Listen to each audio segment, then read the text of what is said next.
In the late 1980s, New York City was a place of sharp contrasts.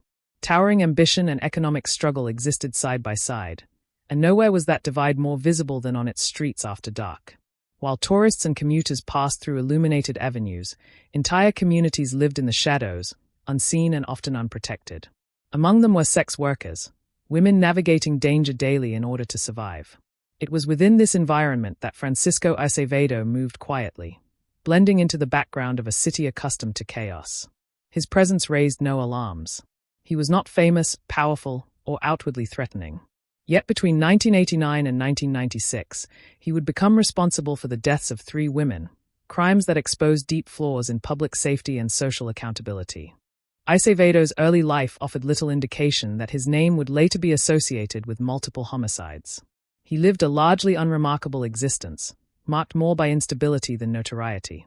Like many individuals drifting through large urban centers, he struggled with steady employment and fractured personal relationships. Those who later reviewed his background found no extensive criminal history that would have placed him on law enforcement's radar. This lack of attention became one of his greatest protections. In a city overwhelmed by crime, men like Acevedo could disappear into routine, their inner violence concealed behind ordinary movement and anonymity. The late 1980s and early 1990s were some of the most violent years in New York City history. Homicide rates were high, police departments were stretched thin, and entire neighborhoods felt neglected by institutions meant to protect them. Sex workers were especially vulnerable. Many avoided contact with law enforcement due to fear, stigma, or prior negative experiences. Crimes against them were often underreported, underinvestigated, or dismissed entirely.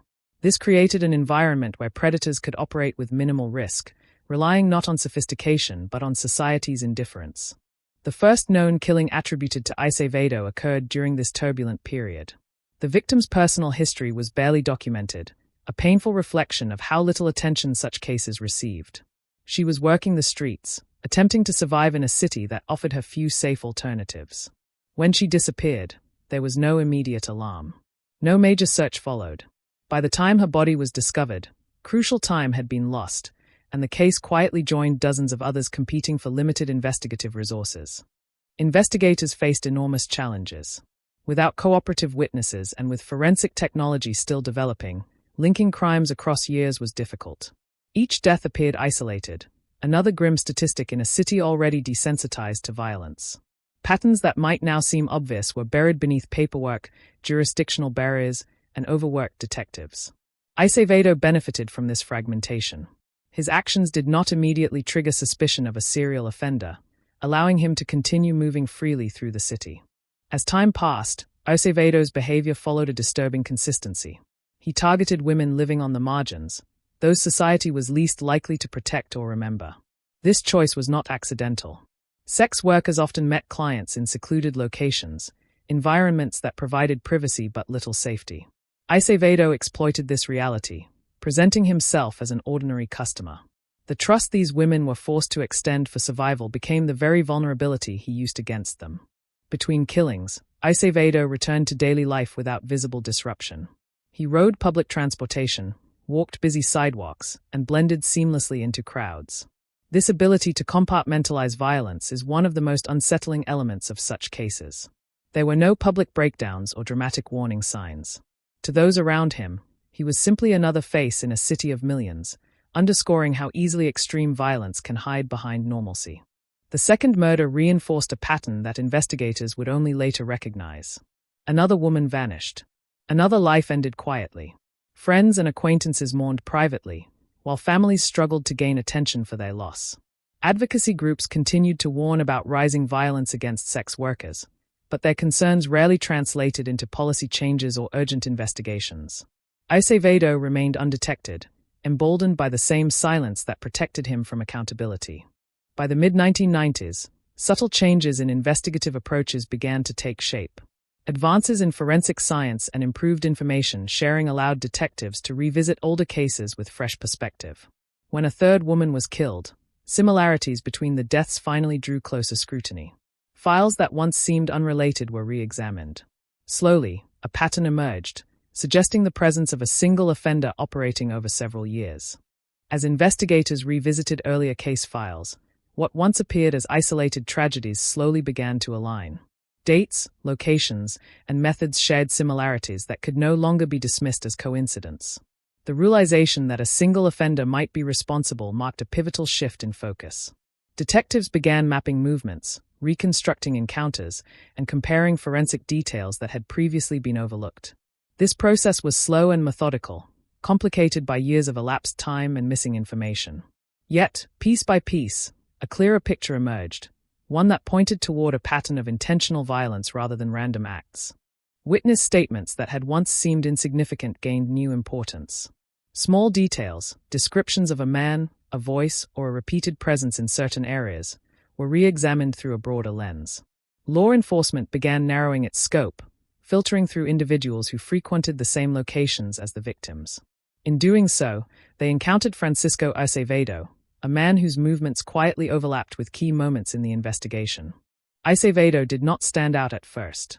He fit the profile of countless men moving through the city during that time, transient, unremarkable, and largely unnoticed.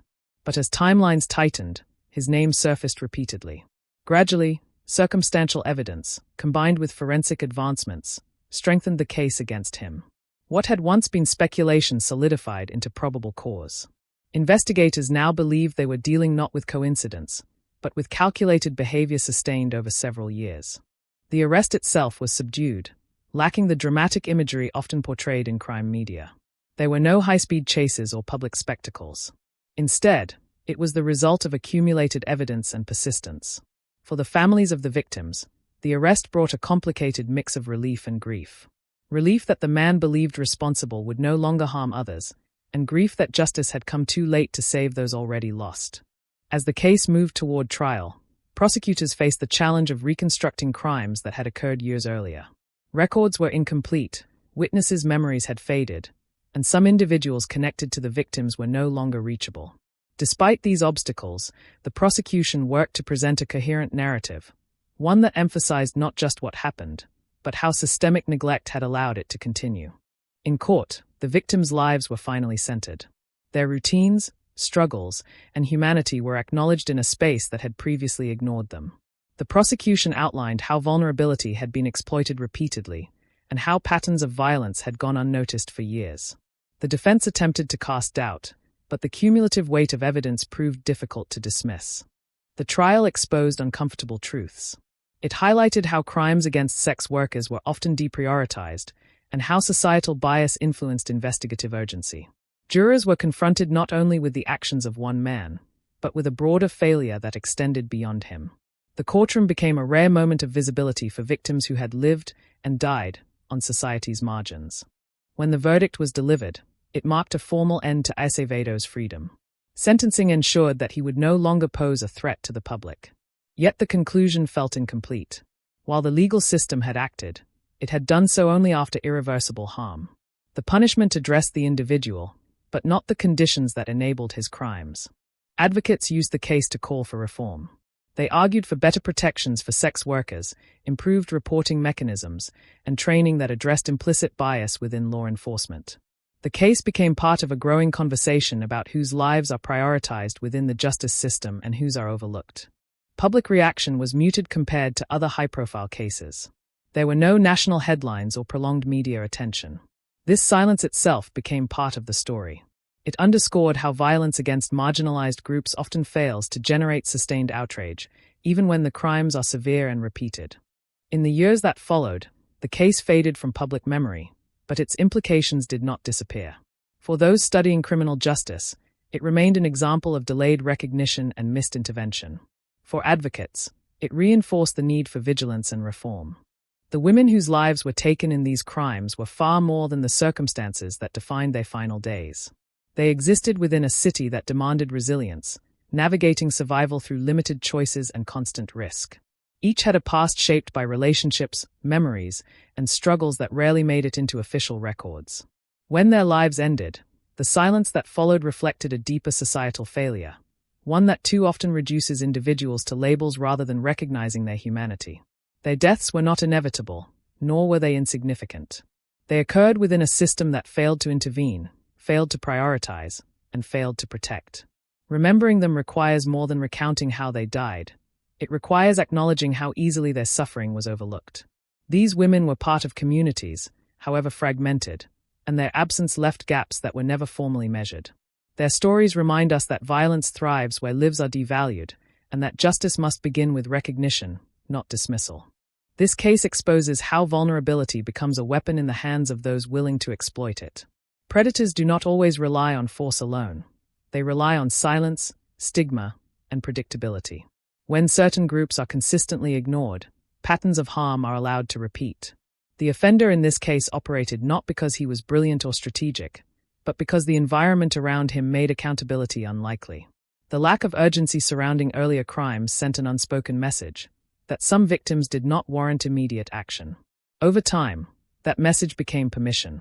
Understanding this dynamic is critical because it shifts the focus from individual evil to systemic weakness. Crimes like these are not isolated failures, they are cumulative ones. Each overlooked report, each delayed investigation, and each dismissed concern contributes to a culture where violence can continue unchecked. The danger lies not only in the offender, but in what allows them to remain unseen. True accountability requires looking beyond arrests and convictions. While incarceration ends an individual's capacity to cause harm, it does not automatically correct the conditions that allowed that harm to occur. In this case, the justice system responded only after irreversible loss. Earlier intervention could have altered the outcome, yet warnings went unnoticed. This reality challenges the notion that justice is solely a courtroom outcome. It asks whether systems are designed to prevent harm or merely respond after tragedy. For marginalized victims, prevention is often absent. Their safety depends not on policy, but on chance. That imbalance raises critical questions about fairness and equality within public protection. If justice arrives only after violence escalates, then it has already failed its most essential purpose. The legacy of this case lies in examining where earlier action was possible and why it did not happen. Only by confronting those gaps can future harm be reduced. Media coverage plays a powerful role in shaping public perception and institutional response. In cases involving socially marginalized victims, coverage is often minimal or short-lived. This absence reinforces the idea that certain stories are less worthy of attention. In this case, limited reporting contributed to a lack of public pressure, allowing investigations to stagnate. When stories are not told, accountability weakens. Public awareness can influence funding, urgency, and reform, yet it depends on whose lives are deemed newsworthy. This imbalance creates a cycle where silence becomes both cause and consequence. Responsible storytelling challenges that cycle by refusing to look away. It reframes victims as people rather than statistics and demands that systems answer for inaction. Documentaries like this exist not to sensationalize, but to restore visibility. Because when stories remain untold, the conditions that allowed them to happen remain unchanged. The passage of time does not lessen the significance of these crimes. If anything, distance reveals patterns more clearly. Looking back, the warning signs are easier to identify. Repeated violence within the same communities, similar methods, and prolonged gaps between investigative action. These indicators were present, but recognition came slowly.